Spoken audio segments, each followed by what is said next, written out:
Hey guys, so week 172 here on the Homestead. 172 weeks ago, I gave up everything, moved to Bulgaria and started my own homestead. So let's see what we've been up to this week.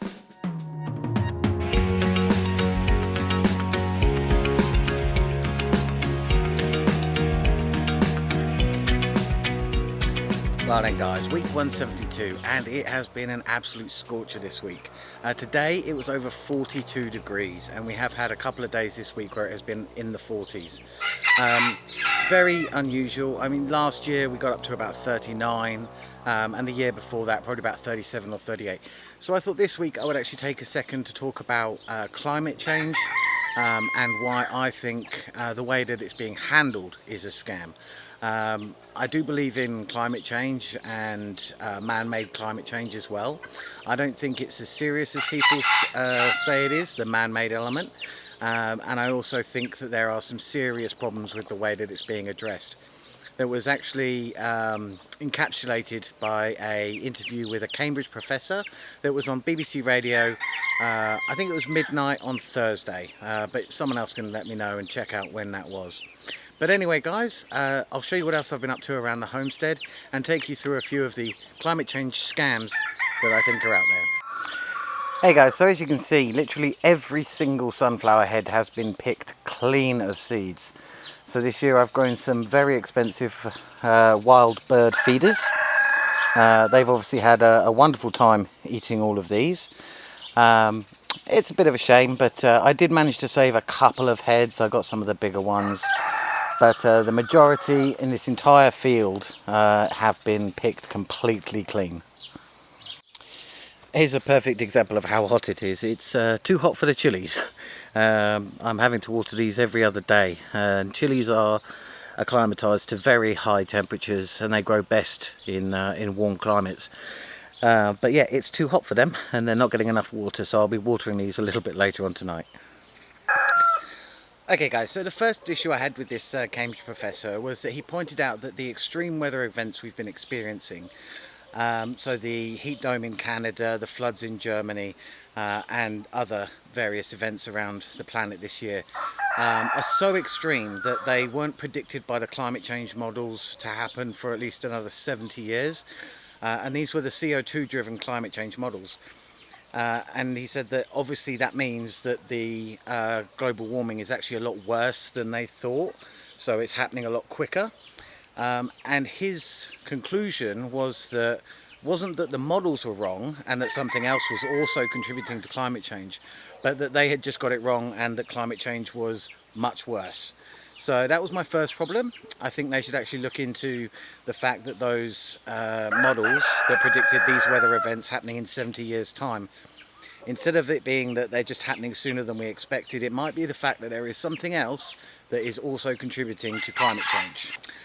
And so when asked how to deal with the climate change disaster, this professor said that obviously there are big contributors like agriculture, industry and aviation that are very hard to tackle. So instead of tackling those, they were going to concentrate on doing things that people could make changes for. So you, me, the individual could make changes to our lives and our diets so that they wouldn't have to tackle aviation and transport. Now to me that seems arse about face, and I think you should, if you're going to start dealing with any problem, you should always start at the top where the biggest polluters are and then work your way down. Don't start with the smallest level and try and work your way up to the big hard problems. Always tackle the hardest problem first, because that's where you're going to get the biggest return on investment. Now obviously China is building a new coal-fired power plant every single week. But in England, they have stopped you using log burners. Now, of course, logs come from trees, and trees get their carbon from the air. So every time you burn wood in a wood fire, you are returning carbon that came from the air. It is completely carbon neutral. And this is also the same with meat. When they tell you you shouldn't be eating beef because it's really, really carbon intensive. Well, the beef gets its carbon from the grass, and the grass gets it from the air. So when they say that per kilo of beef it takes this many carbon emissions, unless that beef is travelling all around the world on the back of a diesel powered ship and in an aeroplane, There are no carbon emissions because the carbon that went into the beef came from the air. So beef is completely carbon neutral. It takes 0 grams of carbon to make a steak. That's it. And they also talk about the amount of water that agriculture uses, and rural agriculture. And they say that beef uses X amount of gallons of water. That figure comes from, if you take a cow, it needs 1 acre of grazing per year. So how much water falls on an acre of grazing? And that's the figure they give you for how much water a cow uses. It's patently ridiculous. It doesn't make any sense, and it's completely nonsensical because obviously most of that water seeps away into the ground and goes back into the water cycle. The rest of it grows the grass, the cow eats the grass, and the cow wheezes the water out. So apart from the actual water contained within the steak, which after you eat it, you are going to return to the water system, there is 0 plus or minus when it comes to eating beef or any other meat for that fact. So when they tell us that we need to change our diets to reduce carbon emissions, unless you are eating factory farmed beef from Brazil, there are no carbon emissions involved. And everyone should be eating locally grass-fed beef because it tastes better. But anyway, so when the politicians stand up there and say, we need to start eating less meat, just think to yourself, there is no carbon in meat. There's no excess carbon emissions coming from meat at all. It's nonsense. That's my second problem with it.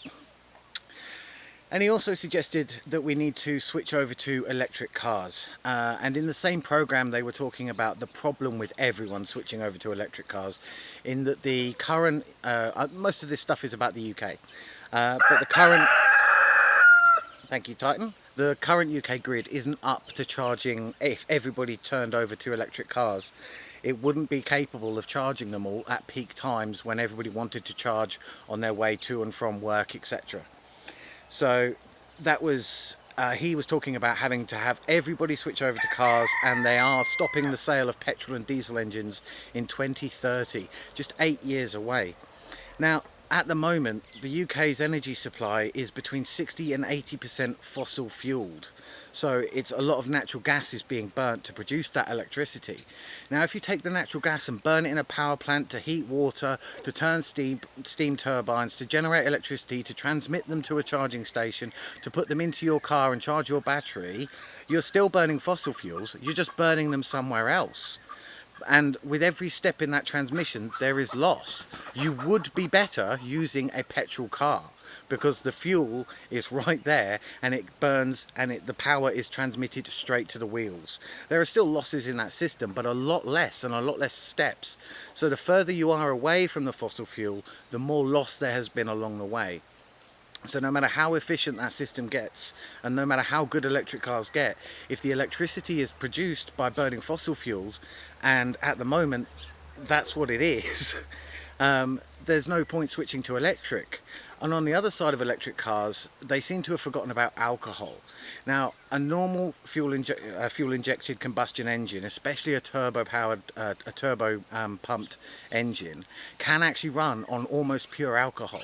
And alcohol can be made from fruit, grains, any plant material. And once again, all of the carbon from the fruit and grains and stuff comes from the air. So you take carbon from the air, turn it into fruit, and then turn that into alcohol, and you can pump that into a fuel injection engine, remap the ECU, and it will run, and it will run fine. It's less efficient, and it's not as good in winter. The cars are a lot less efficient in winter, but it doesn't matter how much less efficient they are if you're taking the carbon from the air. And this leads me on to another point that he had about how he was going to tackle climate change. One of those things was to refreeze the Arctic. Now, no plan was given how we're going to refreeze the Arctic, whether it's moving heat away from the Arctic or putting a big reflective blanket over the top of it. But he just said that we need to do that because it will reduce the amount of heat in the world, and it will give us time to remove carbon from the air. Now, he wants to remove carbon from the air using carbon capture technology. Now, what this is basically you have a great big catalyst and you force air through it, and it strips carbon dioxide out of the air and turns it into things like plastics and little beads that you buy on the internet, and makes you feel better about yourself. Now, the problem is, at pre-industrial levels, there were 270 parts per million carbon dioxide in the atmosphere. Now, there are just over 500 parts per million. But that's 500 parts CO2 per million parts of air. So to get 500 grams of carbon dioxide, you would have to process 1,000,000 grams of air. If you want 500 litres of carbon dioxide, you have to process 1,000,000 litres of air. And we are currently producing something like 2 billion tonnes of carbon dioxide a year. To get that much carbon dioxide out of the air, just what we're producing at the moment, would involve a carbon capture scheme on a scale so ridiculous that it would probably take up most of North America in carbon capture technology alone, and it would all have to be run on renewables, and we are talking a hell of a lot of air, a hell of a lot of electricity, just to force that much air through the system to get any carbon dioxide out at all. It's been tried by Dell, it's been tried by some other companies as well, and it was a gimmick, and that's all it will ever be. The power you need to do it just to turn the fans is prohibitive unless you're going to go and build thousands of new nuclear reactors. So carbon capture from the air is a really stupid idea unless you're using not a technological solution. We have these things called trees and plants, and if we take trees, fast growing pines, fast growing tree of heaven, grow it, cut it down, turn it into furniture, you have stored thousands of kilos of carbon, because that is a naturally occurring carbon storage. It's how we got fossil fuels in the first place. So on fossil fuels, that is the only source of more carbon that we have. When people talk about carbon emissions, there is only one industry in the world that produces carbon, and it's resource extraction, be it oil, coal, natural gas. Those are all forms of carbon that have been sequestered and stored underground that are now being removed and released back into the atmosphere. So when they talk about these industries that need to decarbonize, they are talking shit. There is only one industry that produces carbon dioxide, and it is people like BP, Shell, Exxon, all of those guys. They are the only carbon producers. And right now, if you go to BP's website, you will see how they are becoming completely carbon neutral by offsetting the electricity that they use to run their offices, so that they can claim that they are carbon neutral. BP dig up oil. Every ton of oil they dig up is another ton of carbon, hydrocarbons, that they are releasing into the atmosphere. Doesn't matter where the end user is, they are the only ones that are digging it up. Right now, the British government is opening up a new oil field in the North Sea. A new oil field, when they are talking about stopping you driving a petrol car. If you wanted to remove petrol cars from the road and switch over to electric, and the electricity was clean, that would have as much effect as removing 10 container tankers from the sea. In 1 year, 10 container tankers, the container ships, produce as much carbon dioxide, or release as much carbon dioxide, as every single internal combustion engine on the roads of Britain. But dealing with the imports from China is a far bigger problem for the British government than dealing with its own people and enforcing laws which say you can no longer buy a petrol engine. To me, this seems ludicrous. The government once again is attacking the people and trying to change the people's behaviour without tackling industry, or the industry's behaviour, or the producers. They're opening up oil fields, they're not stopping tankers. If we stopped transporting stuff from China, in Britain you would have a manufacturing revolution, because everything would now have to be made back in Britain again. All of the jobs would be back, and we would have got rid of 10 container ships. Now, if we got rid of those 10 container ships, we wouldn't need to take a single petrol car off the road. But if we did, if we wanted to take the petrol out of the system, we could start moving towards higher alcohol fuels. Once again, alcohol is completely carbon neutral, especially if you distill it using solar. Now, solar on a small scale is fine, especially to run something like a distillery. But with an alcohol-rich fuel, what you can do is you can put it into a petrol tanker, and you can drive it to an existing petrol station with an existing petrol pump, fill one of them with alcohol so that anyone who's had their car changed over to running on alcohol can drive in, use a different colour pump, put it into their gas tank without changing a single component in the engine, without taking a single tanker off the road, without without constructing a single new charging station. But instead they seem to be pursuing electric vehicles so that they can still continue to import more and more goods from China, send more money overseas and support a totalitarian regime that has slaves. For some reason they would rather take your wood fires away, and they would rather take your petrol cars away when you could just convert them to run on alcohol, instead of dealing with the actual problem, all at the same time as they are opening up new oil fields. Now, I'm not ever going to say that climate change is a scam. Yes, I believe that the sun does play a role, and yes, I believe that human emissions do need to be curtailed, but I think there are much better ways of doing it.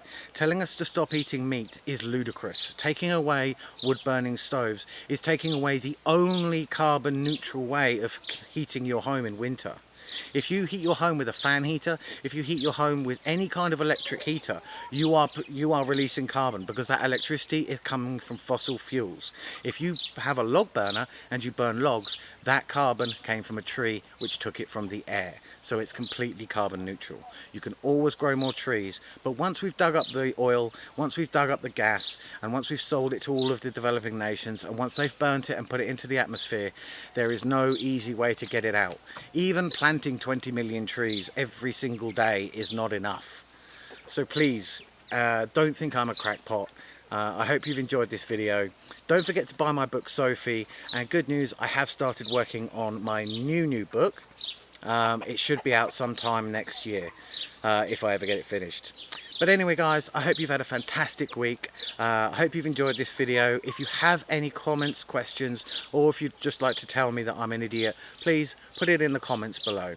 And go and buy my book from Amazon, available on either Kindle or paperback.